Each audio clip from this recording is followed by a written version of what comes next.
warahmatullahi wabarakatuh. Halo sahabat biologi.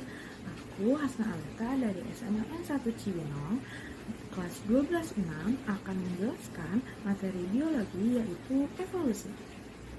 Jadi, evolusi itu apa sih?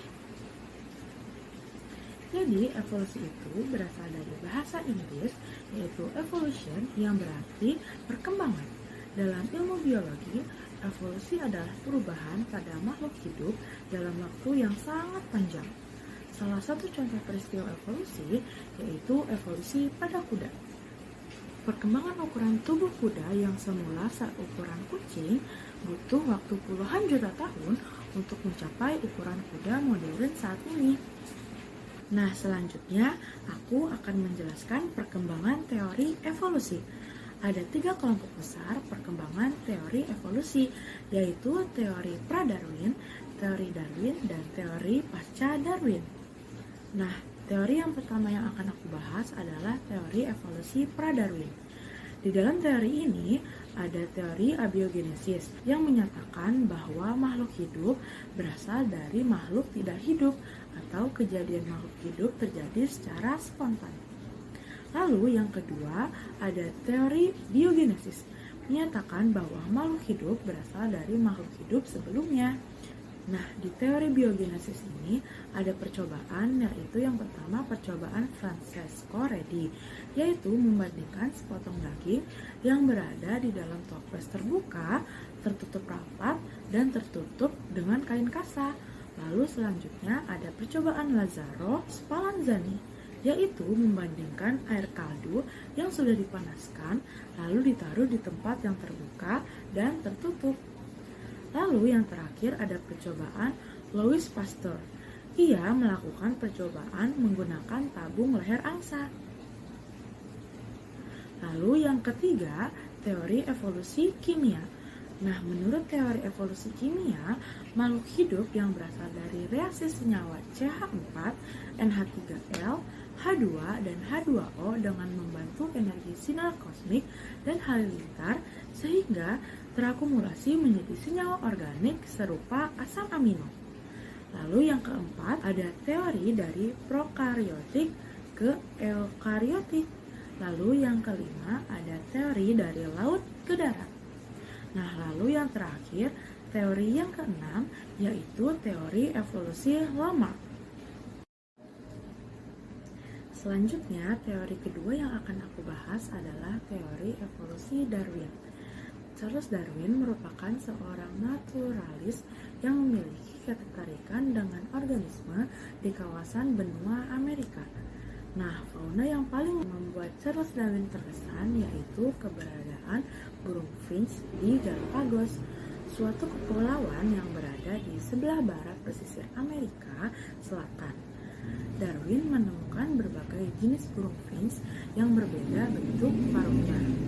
Nah, ada 3 kelompok burung finch yang ditemukan Darwin, yaitu pertama, burung finch yang hidup di tanah, mempunyai paruh besar yang teradaptasi untuk memecahkan biji. Lalu yang kedua, burung finch yang menggunakan duri kaktus atau ranting kecil sebagai alat untuk mengorek semut atau serangga lainnya. Lalu yang ketiga, burung finch yang menggunakan paruhnya untuk menangkap serangga. Nah, di dalam teori evolusi Darwin ada hukum Hardy-Weinberg. Syarat-syarat terjadinya kesetimbangan Hardy-Weinberg adalah yang pertama, ukuran populasi sangat besar atau tidak ada genetic drift. Lalu yang kedua, terisolasi dari populasi lain atau tidak ada gain of flow. Yang ketiga, tidak ada mutasi. Yang keempat, perkawinan secara acak.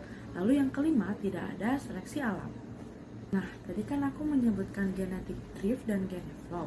Jadi, apa sih yang dimaksud genetic drift dan gain of flow? Jadi, genetic drift adalah perubahan frekuensi allele secara tak terduga dari generasi ke generasi berikutnya, terutama di dalam populasi kecil. Faktor utama terjadinya genetic drift ada 2, yaitu efek pendiri atau founder effect dan efek leher botol atau bottleneck effect. Sedangkan arti dari gain of flow adalah peristiwa perpindahan allele yaitu masuk atau keluar dari populasi akibat pergerakan individu yang fertil. Aliran gen cenderung mengurangi perbedaan atau variasi antar populasi. Aliran gen tersebut terjadi melalui penyerbukan dan migrasi. Lalu ada bukti-bukti mekanisme evolusi Darwin, diantaranya yaitu yang pertama variasi individu. Faktor utama yang menyebabkan munculnya variasi di antara spesies yaitu faktor gen dan faktor luar, seperti makanan, suhu, keadaan tanah, dan sebagainya. Contoh variasi individu adalah burung finch. Saya jelaskan tadi bahwa burung finch adalah fauna yang paling membuat Charles Darwin terkesan. Nah, burung finch di setiap pulau memiliki ciri khas masing-masing dalam bentuk ukuran, bentuk paruh, dan ukuran cakar. Perbedaan ini menyesuaikan lingkungan yang ditinggali burung finch tersebut. Yang kedua adalah fosil. Fosil yang ditemukan dalam lapisan bumi dari lapisan tua sampai muda menunjukkan adanya perubahan secara berangsur-angsur. Dengan membandingkan fosil-fosil yang ditemukan di berbagai lapisan bumi, dapat diketahui adanya proses evolusi. Nah, bentuk-bentuk fosil diantaranya fosil, cangkang, gigi, impresi, atau tapak kaki atau jejak. Nah, tubuh bertambah besar, jarak mulut dan mata, leher, geraham, kaki, dan reduksi jumlah jari kaki. Lalu yang ketiga adalah homologi dan analogi. Homologi adalah organ-organ makhluk hidup yang memiliki bentuk asal yang sama. Nah, strukturnya ini tuh sama, tetapi fungsinya berbeda. Contohnya itu adalah tangan manusia, kaki kucing, sirip paus, dan sayap kelelawar. Nah, struktur tulang mereka ini sama, tetapi fungsinya itu berbeda. Nah, kalau analogi, kebalikannya dari homologi. Analogi adalah organ-organ tubuh yang mempunyai fungsi yang sama, tetapi strukturnya itu berbeda. Contohnya itu seperti sayap kupu-kupu dan sayap burung. Keduanya ini memiliki struktur yang berbeda, tetapi fungsinya itu sama, yaitu untuk terbang. Lalu yang keempat adalah embriologi perbandingan. Embriologi perbandingan adalah salah satu bukti evolusi yang dapat digunakan untuk mengetahui kekerabatan suatu organisme dengan organisme lain. Dengan membandingkan proses perkembangan embrio dari organisme tersebut. Lalu yang terakhir yaitu yang kelima adalah bukti molekuler dan kemiripan DNA.